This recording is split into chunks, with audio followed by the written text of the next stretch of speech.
What if I told you there's a secret formula to unlock your feminine energy and feel effortlessly beautiful? These are the 5 tiny beauty hacks I use to go from feeling stressed and burnt out to feeling like a walking goddess. Number 1, slow sensory beauty products. All of your 5 senses are the key to unlocking your felt body and your being energy. Everything you feel, you smell, you touch, you taste helps you drop into your body and out of your head. If I'm feeling stressed or overwhelmed, one of the most powerful habits I can do is to step into the steamy shower and slather myself with my favorite smelling body scrubs. Feeling how the water runs over my body and all of the beautiful scents of the shower just help me unwind, get into my body, out of my head, relax, and just step into my feminine energy. And there's something so magical and romantic about bringing more sensory experiences into your life, like lighting a candle as you get ready for bed, wearing a beautiful perfume, and even having extra sparkle and beautiful objects around your house. You can have lots of fun, cute things in your world just because they bring you joy, happiness, and peace. And I do also think there's something extra special and magical about music. Whenever I have a wonderful song playing in the car, or I'm singing along or dancing to some beautiful music in the room, it just helps me be more in the present moment, feel at ease, and feel playful. And those for me are the keys to unlocking feminine energy and being more at ease in life. So if you feel stressed and overwhelmed, put on some music, light a candle, put on your favorite body lotion, and just enjoy the experience. My next favorite hack is to do mirror affirmations. You guys know that especially for manifestation, affirmations help me so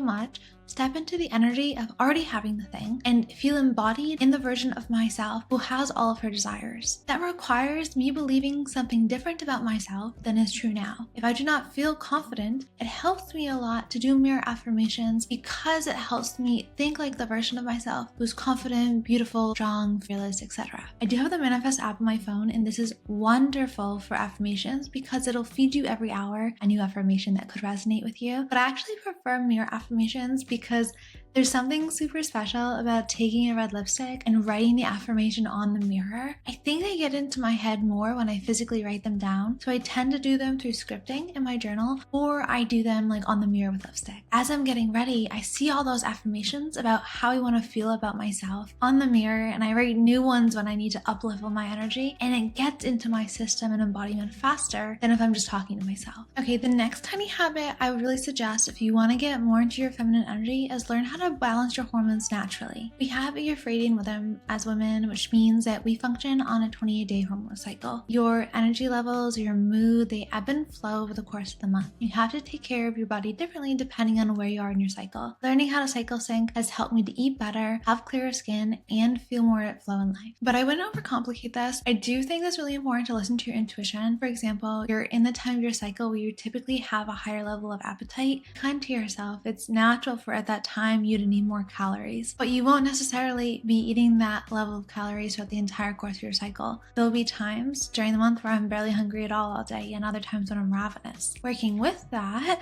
as opposed to fighting it, is a really feminine way to look at your diet. And diet is just one thing that can help to balance your hormones. We can go through a whole list of cyclist thinking if you guys want that, but I do generally follow the In the Flow diet plan in order to help get the nutrients that my body needs in the different phases of its cycle. And we cannot talk about hormones without talking about sleep. Your beauty sleep is the key to your beauty, it's the key to your happiness, and the key to your health. Don't neglect this. If you're not in bed for 9 hours, I do not think you're getting a full 8 hours of sleep. It takes time to fall asleep and it takes time to wake up. You need to give yourself a little bit of buffer. And if you're not getting all that sleep in, you will be chronically crazy. If you want to just be a little happier, get more sleep, and then your skin's glowing, your acne's going away too. If you're trying to naturally balance your hormones, one thing that you really have to get in check is your stress levels. Stress is making you ugly.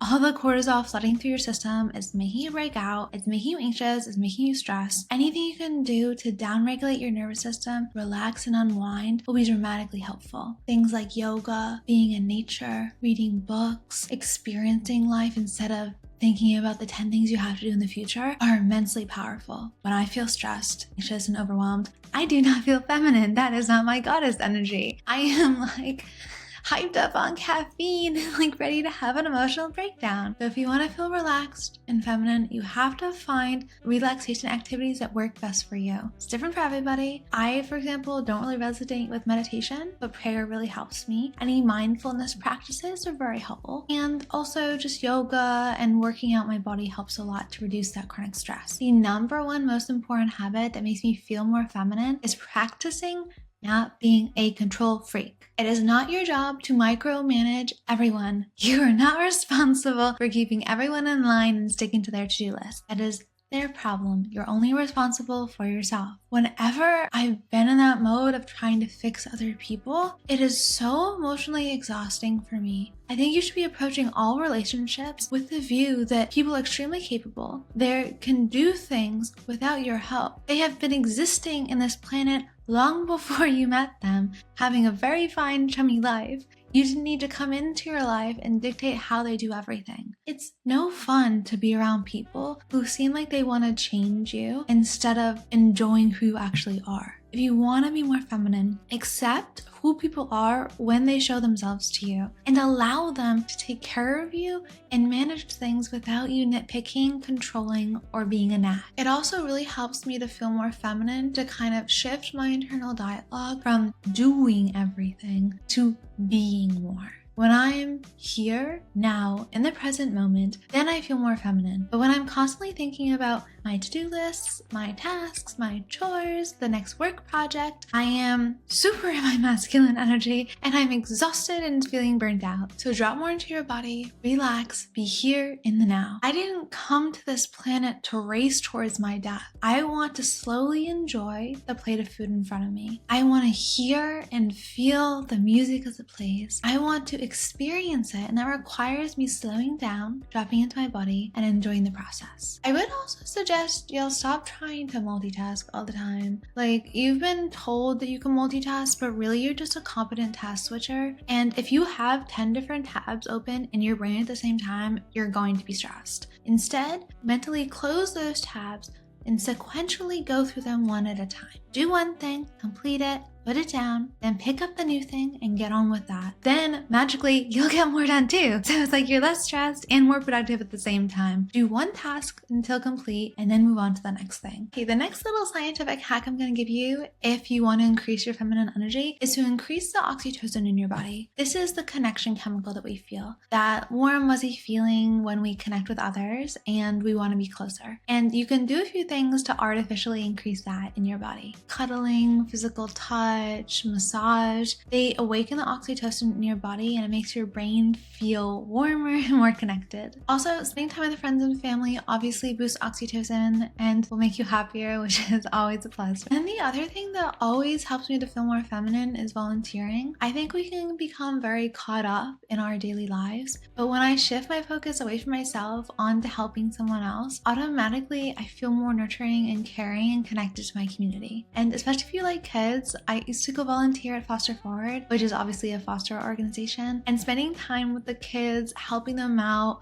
making them feel taken care of just warms my whole heart. So if you're feeling overwhelmed, stressed, and like your life is a little sad, stop focusing on that so much and focus on how you can help others. You'll be more feminine and it'll help you feel happier. If you guys enjoyed this video, you can watch this one and learn about how feminine energy can help you get all of your goals without burnout.